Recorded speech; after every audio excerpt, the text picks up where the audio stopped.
नमस्कार मित्रों, मैं Dharmraj Meena, assistant professor government PG college Pratapgarh. एक बार फिर आप लोगों से इतिहास विषय की चर्चा को लेते हुए आज हम जो चर्चा करने जा रहे हैं वो है इतिहास विषय के जो जानने के स्रोत हैं।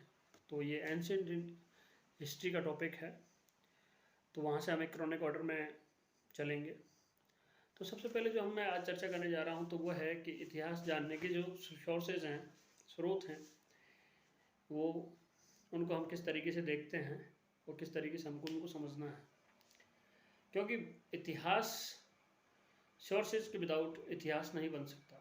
स्रोतों के बिना, साक्ष्यों के बिना, प्रमाणों के बिना इतिहास नहीं बनता। उसको जानने के लिए, उसकी पुष्टि के लिए प्रमाणों का होना आवश्यक है।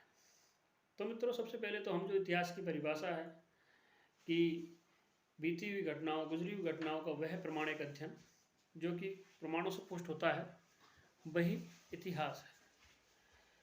अब जानना यह है कि हमको ये सोर्सेज हैं, इनको किस तरीके से डिवाइड करना है। तो सबसे पहले हम पुरातात्विक स्रोत हैं, जो आर्कियोलॉजिकल सोर्सेज हैं। पुरातत्व से तात्पर्य है कि वह भौतिक अवशेष जो प्राचीन काल में या फिर विगत काल में उनका भौतिक अवशेषों का मानवीय क्रियाकलापों से कोई संबंध रहा है, और वो उस काल विशेष की जानकारी हमें प्रोवाइड करवाते हैं कि मानवीय जो क्रियाकलाप हैं उस समय के उन भौतिक अवशेषों से कितना ताल्लुकात रखते थे। तो वो पुरातत्व, जिसमें हम बहुत सारी चीज़ों को शामिल करते हैं। मुख्यतः जैसे कि अभिलेख होते हैं, सिक्के होते हैं, मुहरें होती हैं, ताम्रपत्र होते हैं, स्मारक होते हैं, भवन, बावड़ियाँ, महल, किले इत्यादि।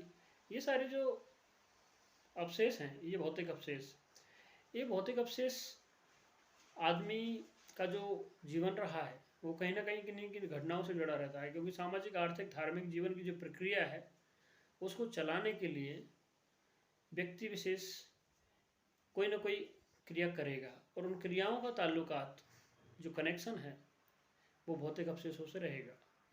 तो हम भौतिक अवशेषों के आधार पर जब मानवीय क्रियाकलापों का अध्ययन करते हैं तो वो पुरातत्व में शामिल हो जाता है। तो जितनी भी जो खुदाइयाँ हुई हैं, उत्खनन में जो वस्तुएं प्राप्त हुई हैं, वो सभी पुरातत्व से रिलेट होती हैं।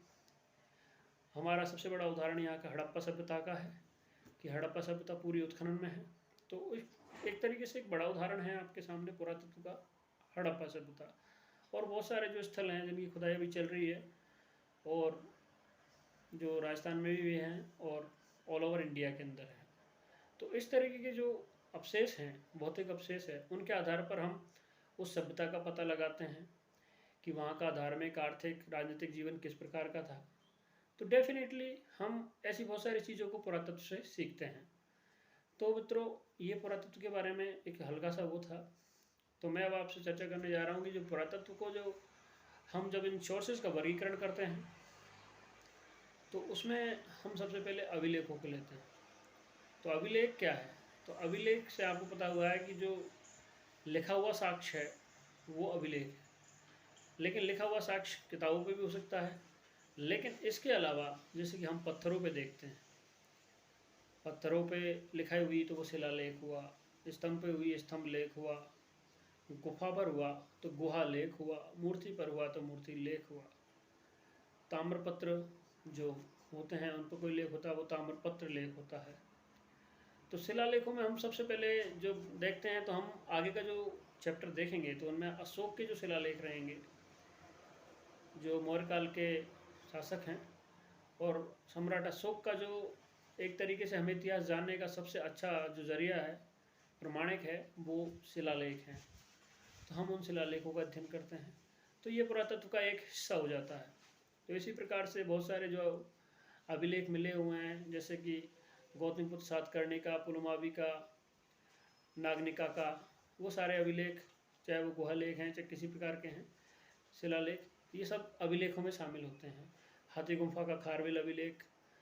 इस प्रकार से अभिलेखों के बारे में जिसे हम चर्चा करते हैं तो पुरातात्विक स्रोतों के अंदर आता है। अभी हम इनके बारे में बाद में विस्तार चर्चा करेंगे।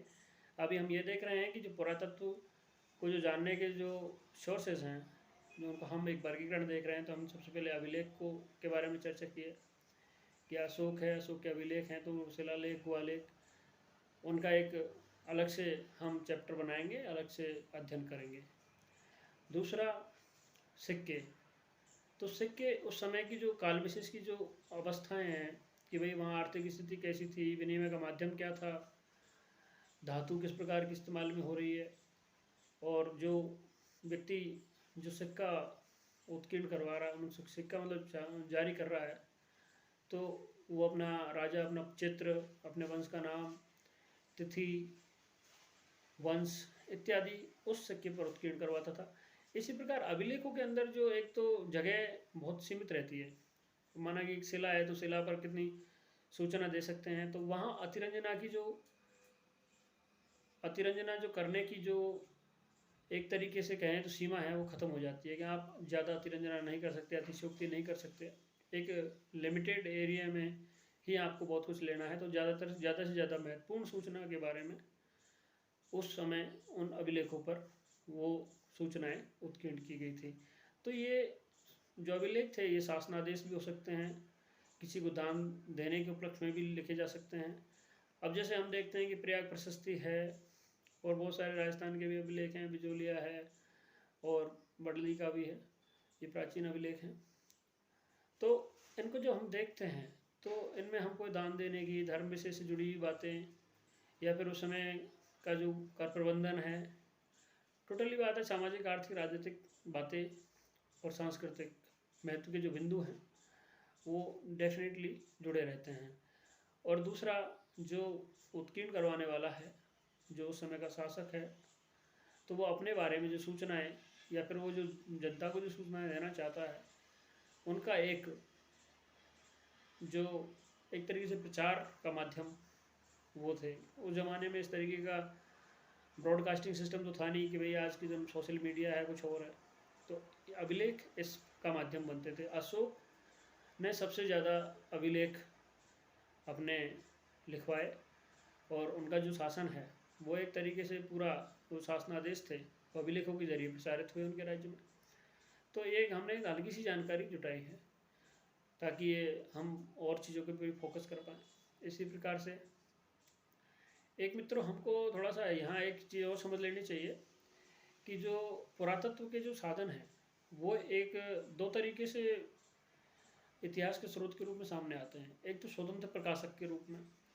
स्वतंत्र प्रकाशक के रूप में मतलब कि सिर्फ पुरातत्व ही उसकी सूचना देता है, और दूसरे जो स्रोत हैं जैसे साहित्यिक है, लिटरेचर है, उसमें उसका जिक्र नहीं मिलता है, या फिर किसी और विवरण जैसे विदेशी यात्रियों के विवरण इत्यादि होते हैं, उनसे अगर विवरण नहीं मिलता है, और सिर्फ पुरातात्विक स्रोत या भौतिक अवशेष ही जिसकी सूचना दे सकते हैं, तो वो डेफिनेटली स्वतंत्र प्रकाशक के रूप में है।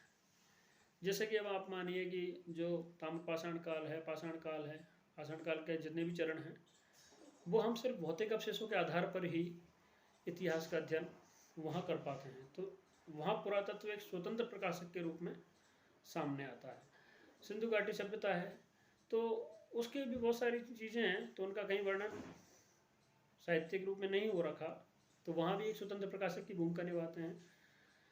अगर इनसे दूसरी कोई जुड़ी हुई चीज़ साहित्य में पाई जाती है, अगर साहित्य में भी इसके बारे में वर्णन दे रखा है और वो भौतिक अवशेष भी उसका मिल रहा है, तो ये एक तरीके से संशोधक, परिवर्तक और परिमार्जित रूप में, पुष्टिकारक के रूप में भी सामने आते हैं। तो हमको यहाँ समझ लेना चाहिए जो पुरातात्विक स्रोत हैं वो एक स्वतंत्र प्रकाशक की भी भूमिका निभाते हैं, कि किसी चीज़ को स्वयं उसका कारण बनते हैं कि भाई हम ये पुरातत्व की वजह से ही इतिहास का हिस्सा बन पाए हैं। दूसरा, एक तरीके से अगर उनका साहित्यिक विवरण या अन्य कोई किसी प्रकार का विवरण मिलता है, तो उस स्थिति में एक तुलनात्मक रूप से जो भौतिक अवशेष हैं उनकी मान्यता कहीं ज़्यादा है।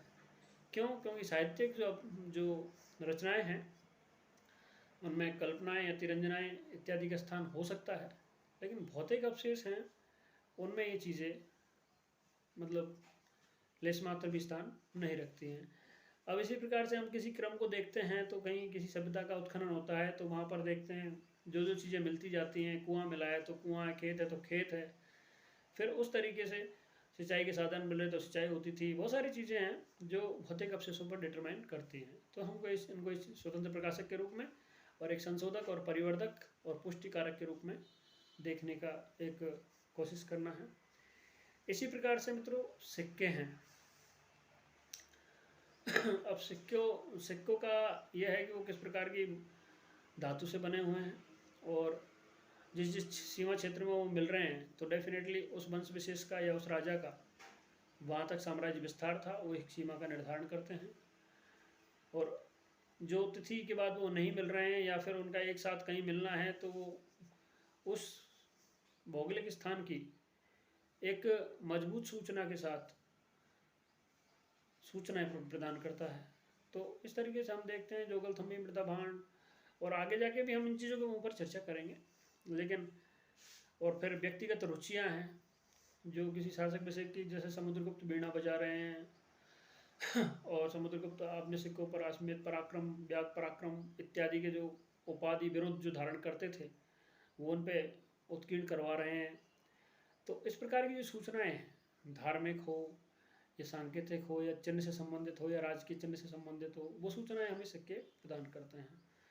तो जो बहुत सारे वंशों का तो इतिहास सिर्फ सिक्कों के उस पर ही लिखा गया है, ये हम आगे चर्चा करेंगे।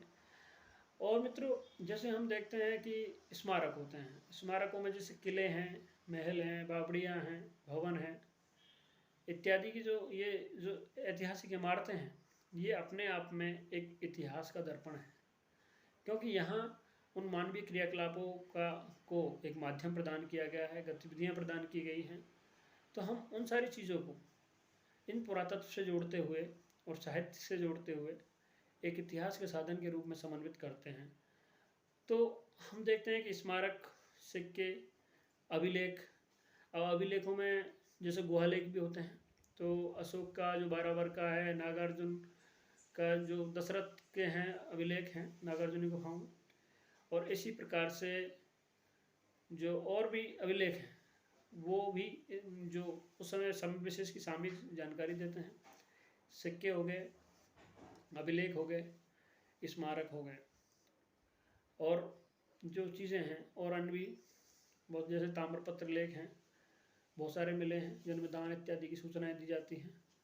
तो मंदिर है, स्तूप है, चैत्य है, विहार है, ये सब स्मारक के रूप में एक भौतिक अवशेष के रूप में इतिहास का साधन बनते हैं।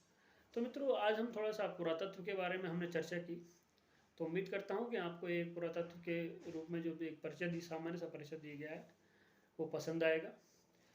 तो थैंक्स फॉर वॉचिंग और बने रहिए मेरे साथ। Thank you.